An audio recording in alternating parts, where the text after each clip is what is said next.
Kadar govorimo o medicini, zmeraj nekako postanemo resni, ker to povezujemo z boleznijo.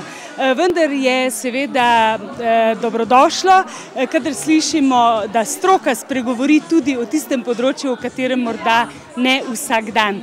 Kako se vi sami osebno srečujete s področjem smeha? Zdaj profesionalno ali zasebno? Oboje, ne.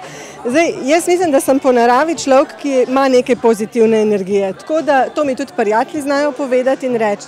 In mislim, da je to pomembno tudi za delo, ki ga odpravljam, ne. Sem pa po poklicu pedopsihiatrinja, kar pomeni, da delam pravzaprav z neko težko patologijo pri otrocih in mladostnikih. Nekaj časa sem delala z odraslimi, pa se mi zdi, da ko srečuješ te iste motnje pri otrocih, je stvar mogoče še nekoliko težja za sprejeti, ne. Tako da je ta pozitiven odnos, tudi smeh zraven, pomemben. Seveda se pa vsak dan ne moramo žal smejati, ne.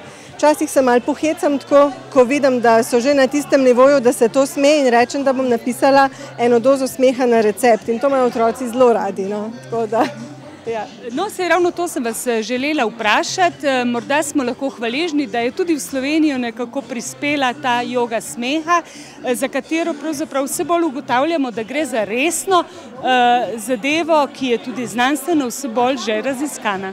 Ja, zdaj pravzaprav so čisto prvi začetniki tega dela, pri nas mogoče ne pod tem imenom, so bili naši klovni Rdeči noski, ki zdaj v Ljubljani tako ali tako normalno obiskujejo pediatrično kliniko redno, mislim, da pridejo včasih tudi v Maribor, ne tako pogosto žal, in tudi po drugih bolnišnicah. Potem to, kar pa prinaša sama joga smeha kot en sistematiziran način smejanja, je pa res pri nas novo, ne.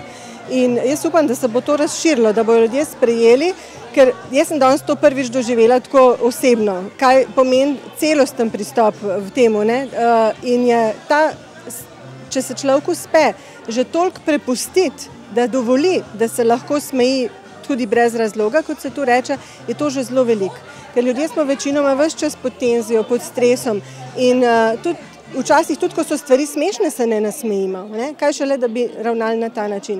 Tako da stvar dobrodošla, upajmo, da bo zaživela bolj na široko in da bodo ljudje pozitivne efekte lahko potem prenašali tudi drug na drugega, ne? Z informacijami. No? To, kar lahko danes pogosto slišimo in je že tudi raziskano. Ja.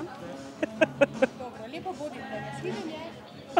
Zelo skromno ste me presenetila. Ja, malo mesti. Ja, zanimivo.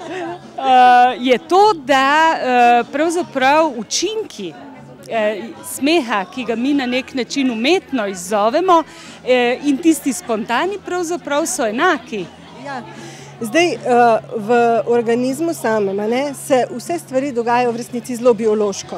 Tudi tisto, kar mi rečemo sicer psihično, ima biološko osnovo. In če izhajamo iz te enostavne logike, ki ni zdaj nič tako zelo znanstvena slišati, potem je logično tudi to, da smeh na kakršenkoli način ga mi produciramo, sproži ene procese v organizmu, ki so na koncu, kot smo slišali, pozitivni. Ja. In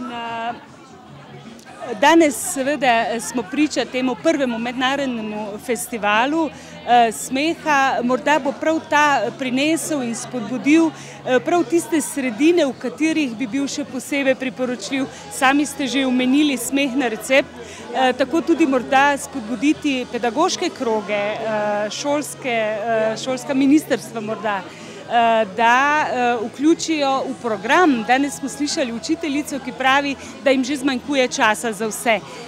Za kakšno vajo iz tega smeha pa verjetno ne bi smelo zmanjkati časa. Ne bi ga smelo.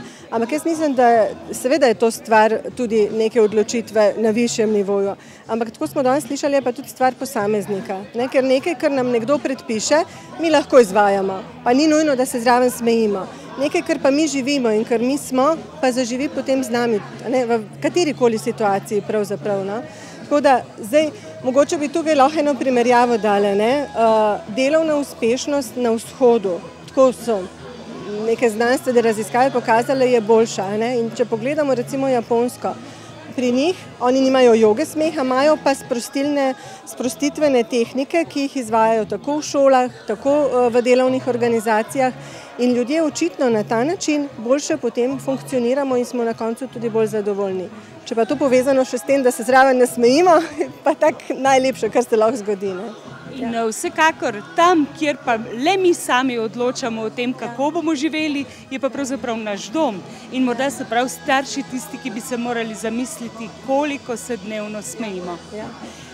To je tudi ena od stvari, recimo, ki jo jaz v praksi uporabljam. Jaz dostikrat starše vprašam, kdaj ste se nazadnje skupaj nasmejali. In zelo žalosten je, ker eni ne znajo odgovoriti. Ne? In potem, ko načrtujemo skupaj neke situacije, ki bi lahko bile smešne za vse, se eni tega ustrašijo.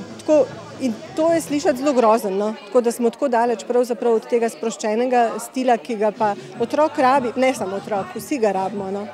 Tako da seveda, ne samo en recept, ampak na več receptov. In morda še to, kadar se otrok spontano smeje, da ga ne ustavimo pri tem, pač pa da mu sledimo. Ja, to ste zdaj zelo lepo povedali. Ne? Zdaj naši otroci, generacija zdajšnja, ima zelo veliko prepovedi. Ena od prepovedi je tudi prepoved smeha v nekih situacijah, žal. Ja, hvala. Vse dobro. Vam tudi, hvala lepa.